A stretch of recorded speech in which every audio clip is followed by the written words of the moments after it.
আমরা যারা এখানে জনপ্রতিনিধি আছি তারা শুধু মানুষের জন্য, মানুষের সেবা করার জন্য, আমাদের একটা কাজে মানুষের সেবা করা, যেটা আমাদের মাননীয় প্রধানমন্ত্রী তার প্রত্যেকটা কথাই বলেন, প্রত্যেকটা বক্তব্য একটা কথাই আছে যে জনগণকে ভালো রাখা, জনগণের জীবন মান উন্নয়ন করা। সেই কাজেই কিন্তু আমরা ব্যস্ত হয়ে আছি। আপনারা দেখছেন যে বিগত এক মাস ধরে পার্লামেন্টের যে বক্তব্যগুলি এসেছে সেগুলি শুধুমাত্র জনগণকে নিয়ে, আর যে লাস্ট যে আমাদের মাননীয় প্রধানমন্ত্রী যে বক্তব্য দিয়েছেন সেই বক্তব্য আমরা প্রত্যেকটা নেতা কর্মী, আমরা প্রত্যেকটা বাংলাদেশের প্রত্যেকটা মানুষ যদি আমরা অনুসরণ করি তাহলে এই দেশ সামনের দিকে এগোনোর কোনো সমস্যাই নেই।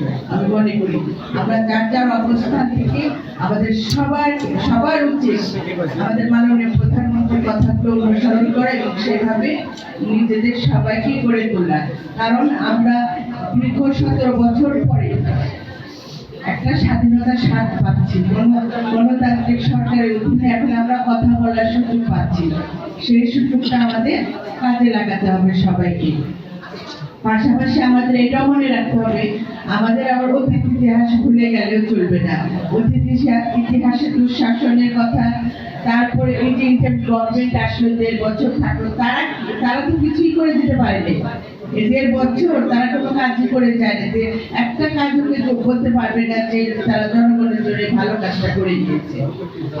আর দেখেন এই গণতান্ত্রিক সরকার প্রতিষ্ঠা হওয়ার পর থেকেই আমাদের বয়স মাত্র 2 মাসের মতো বয়স হয়েছে। এই 2 মাসের মধ্যে আপনারা দেখেছেন মাননীয় প্রধানমন্ত্রী কি কি কাজগুলো করছে, তার কর্মযজ্ঞগুলো কিন্তু আপনারা সবাই জানেন এবং তার ভবিষ্যৎ পরিকল্পনাগুলো জানেন।